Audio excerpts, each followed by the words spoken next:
unë këtu e shikoj atë mungesën e, po themi, mungesën e transparencës, si ishte e fare nevojshme. Deri këtu sa Spaku tani të nisë hetimet. Spaku ka detyrimin e vetë dhe e di vetë se si nisë hetimet. Por në qoftë se është ashtu siç thonë përfaqësuesi e Partisë Demokratike që ajo është me pagesa çdo mujore, mund të ndërpritet, nuk zgjat 2 vjet të tjera detaje, unë nuk shikoj ndonjë gjë aty, nuk shikoj ndonjë problem. A mund të ketë problem moral që nga njëra anë ata kërkojnë transparenca e qeveria dhe nga ana tjetër bëjnë një investim $6 milion pavarësisht se kush i ka dhënë ato.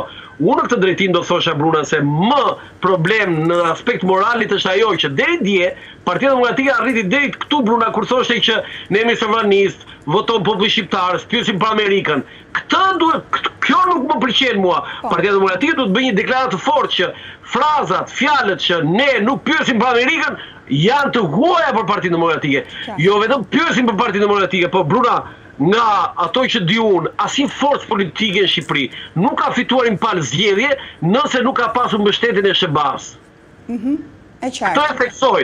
Kështu që Partia Demokratike nuk fiton zgjedhje nëse nuk ka mbështetjen e SHBA-s. Po përpiqet të rivendos këtë marrëdhënie me Shtetet e Bashkuara të Amerikës, elektoralisht dhe politikisht. Sa do ta ndihmojë Partinë Demokratike?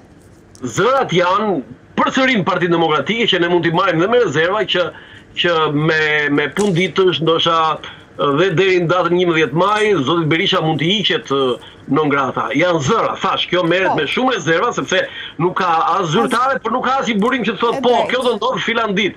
Dhe kjo sigurisht do ishte një fitore e madhe si në aspektin personal të zotit Berisha, por edhe në aspektin e Partisë Demokratike, sepse ai është kryetari i Partisë Demokratike. Dhe nga ana tjetër Bruna, shikojeni që zoti Rama nuk është se e përmend fjalën non grata. Fakt.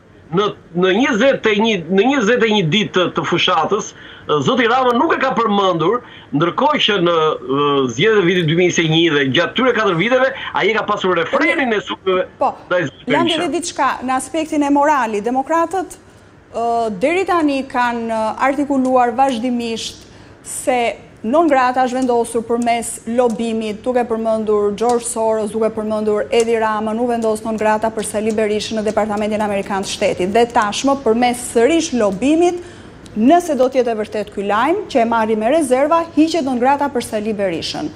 Pra, përmes lobimit do vendos, përmes lobimit po hiqet. Gjithmonë nëse është e vërtet. Ndryshon vetëm Soros jaman. Po pra, forma e vendosjes dhe heqjes është lobimi. Shiko, ajo e para nuk është vërtetuar që Rama ka bërë lobim në State Department dhe ka vendosur demokratët gjatë gjithë kësaj periudhe. Kuptoj, po, nuk është vërtetuar. As ajo e Sorosit nuk është vërtetuar, Bruna, se e di si është kjo punë, Bruna, qofse ne dalim keq si parti, themi na ka bërë Sorosi, po është një gjë shumë e madhe kjo. Nëse dalim keq si parti, Rama bashkëpunoi me Sorosin dhe ndryri te sekretari i shtetit, te Blinkeni, i cili sot ka marrë fund. Këto janë fraza, Bruna, që nuk i shkojnë një politike, ne jemi shtet shumë i vogël dhe nuk kemi asgjë për Amerikën në aspektin ndërkombëtar, ne jemi shumë për Amerikën, për atë që Amerika ka bërë për Shqipërinë. Ka qenë thelbi demokratëve për gjatë një viti të tërë, më shumë se një vit. Ka qenë gabim, Bruna, ka qenë gabim. Unë nuk jam futur të ata njerëz që janë lumturuar që zoti Berisha është shpallë non grata. Pse? Sepse është shpallë non grata presidenti dhe kryeministri i Shqipërisë dhe njeriu që është pritur 2 herë Bruna në Shtëpinë e Bardhë me ceremoni që se ka arritur as i politikan tjetër. Dhe ky të shpallë non grata këtu kishte një kërcitje.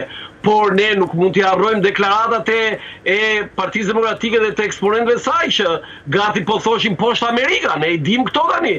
Dhe me ofendime për ambasadoren Yuri Kim, ajo ambasadore është emëruar nga Donald Trump, nuk është emëruar nga Joe Biden. Dhe ne dim këtë gjë, kështu që unë nuk besoj që Partia Demokratike kanalizimi që po i bën tani do ta bëj si një luftë ndaj Yuri Kim, edhe atë nuk po e përmend madje. Edhe kjo është një fakt tjetër. Pasi emërimit nuk është përmendur më. por nuk është përmenduar. Këtu tregon që Partia Demokratike duhet të jetë shumë e kujdesshme sot që po bën këtë lobim për të pastruar veten, sepse për çfarë po e bën? Për të pastruar veten.